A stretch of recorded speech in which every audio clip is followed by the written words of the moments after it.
សួស្តីឥឡូវមុខម្ហូបរបស់អ្នកខ្ញុំគឺថាឆ្អិនហើយគឺជាឆាប្រម៉ោយតម្រៃនឹងឯងយើងធ្លាប់តែយករុក្ខជាតិមួយប្រភេទនេះធ្វើជាអសតតែថ្ងៃនេះគឺអ្នកខ្ញុំចេញមុខម្ហូបថ្មីគឺយកមកឆាតែម្ដងចំពោះមុខម្ហូបថ្ងៃនេះគឺមានឈ្មោះថាឆាប្រម៉ោយដំរីពុកម៉ែបងប្អូនអ៊ំពូមីងទាំងអស់គ្នាស្ដាប់មិនច្រឡំនោះទេដោយសារតែប្រម៉ោយដំរីយើងធ្លាប់តែយកទៅធ្វើជាឱសថបុរាណដើម្បីកែរោគផ្សេង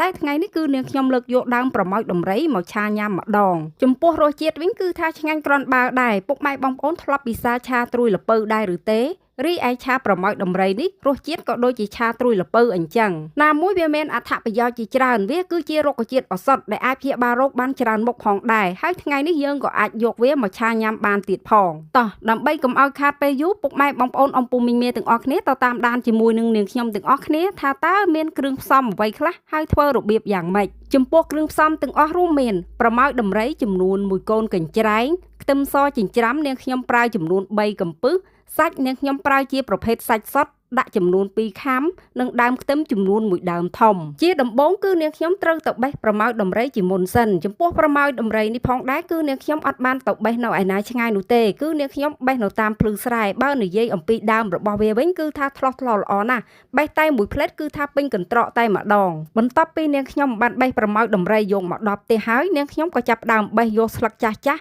និងយកតែផ្នែកខ្ចីៗរបស់ប្រម៉ោយដំរីតែប៉ុណ្ណោះសម្រាប់យកមកទុកឆាហើយនាងខ្ញុំក៏លាងសម្រស់ទឹកទុកមួយអន្លើផងដែរជាបន្តមកទៀតគឺនាងខ្ញុំត្រូវមកហាន់សាច់ជាមុនសិនចំពោះសាច់ដូចនាងខ្ញុំជម្រាបខាងដើមវីដេអូអញ្ចឹងនាងខ្ញុំប្រើជាប្រភេទសាច់សុទ្ធហើយហាន់ជាបន្ទះស្ដើងបែបនេះចំពោះស្លឹកខ្ទឹមវិញគឺនាងខ្ញុំកាត់ប្រវែងមួយថ្នាំងដៃដូចដែលពុកម៉ែបងប្អូនបានឃើញស្រាប់អញ្ចឹងទុករោយពីលើនៅពេលដែលឆាបានឆ្អិនរួចរាល់ជាស្រេចចំពោះខ្ទឹមសវិញគឺនាងខ្ញុំប្រើចំនួន3កំពឹសដំវាឲ្យសំប៉ែតហើយក៏ចិញ្ច្រាំវាឲ្យម៉ត់ទុកមួយអន្លើជាបន្តមកទៀតគឺនាងខ្ញុំត្រូវដាក់ដាំទឹកឲ្យពុះជាមុនសិនបន្ទាប់ពីទឹកបានពុះហើយទើបនាងខ្ញុំចាប់ដើមស្រុះប្រម៉ោយដំរីចូលទៅរក្សាភាពបៃតងរបស់ប្រម៉ោយដំរីហើយក៏កាត់បន្ថយភាពក្រពុលរបស់ប្រម៉ោយដំរីផងដែរមើលថាល្មមសមរម្យហើយទើបនាងខ្ញុំចាប់ដើមស្រង់ប្រម៉ោយដំរីទុកមួយអន្លើសិនជាបន្តមកទៀតគឺនាងខ្ញុំដាក់ខ្ទះបើកភ្លើងហើយចាក់ប្រេងឆាទុករហូតតតែក្តៅទើបនាងខ្ញុំចាប់ដើមដាក់ខ្ទឹមបំពងចូលទៅមើលថាខ្ទឹមនឹងសភាពប្រែពណ៌ហើយទើបនាងខ្ញុំដាក់ស្ករត្នោតចូល1ស្លាបព្រាផងដែរ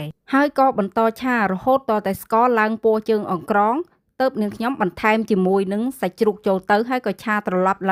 ចុះរួចចាក់ទឹកត្រីដើម្បីឲ្យមានក្លិនឈ្ងុយជាបន្តមកទៀតគឺនាងខ្ញុំដាក់ជាមួយនឹងរ៉ូឌី1ស្លាបព្រាផងដែរបន្តឆាត្រឡប់ចុះមើលថារលាយចូលគ្នាហើយទើបនាងខ្ញុំបន្ថែមជាមួយនឹងទឹកប្រេងខ្យង1ស្លាបព្រាផងដែរហើយក៏បន្តឆាឡើងឆាចុះទៀតរហូតតតែសាច់របស់យើងបានចូលសព្វជាតិល្អទើបនាងខ្ញុំដាក់ជាមួយនឹងបន្លែយើងចូលទៅហើយក៏បន្តឆាឈូសត្រឡប់ចុះមើលថាចូលសព្វជាតិគ្នាល្អហើយជាចុងក្រោយនាងខ្ញុំក៏បន្ថែមជាមួយនឹងស្លឹកខ្ទឹមគឺជាការស្រេចឥឡូវនេះមុខម្ហូបរបស់នាងខ្ញុំគឺថាបានឆ្អិនរួចរាល់ជាស្រេចហើយតើពុកម៉ែបងប្អូនអ៊ំពូមីងទាំងអស់គ្នាយល់យ៉ាងដូចម្ដេចដែរចំពោះមុខម្ហូបមួយមុខនេះហើយពុកម៉ែបងប្អូនអ៊ំពូមីងទាំងអស់គ្នាដាក់ឲ្យនាងខ្ញុំប៉ុន្មានពិន្ទុដែរវីដេអូនេះក៏បានមកដល់ទីបញ្ចប់ផងដែរនាងខ្ញុំក៏សង្ឃឹមថាពុកម៉ែបងប្អូនអ៊ំពូមីងមាទាំងអស់គ្នានឹងជួយគាំទ្ររាល់ការធ្វើមុខម្ហូបប្លែកបែបអ្នកស្រុកស្រែរបស់នាងខ្ញុំសូមអរគុណសម្រាប់ការតាមដានទស្សនាវីដេអូនេះតាំងពីដើមរហូតមកដល់ចប់ជាចុងក្រោយនាងខ្ញុំក៏សូមជូនពរឲ្យពុកម៉ែបងប្អូនអ៊ំពូមីងមាទាំងអស់គ្នាជួបតែសំណាងល្អ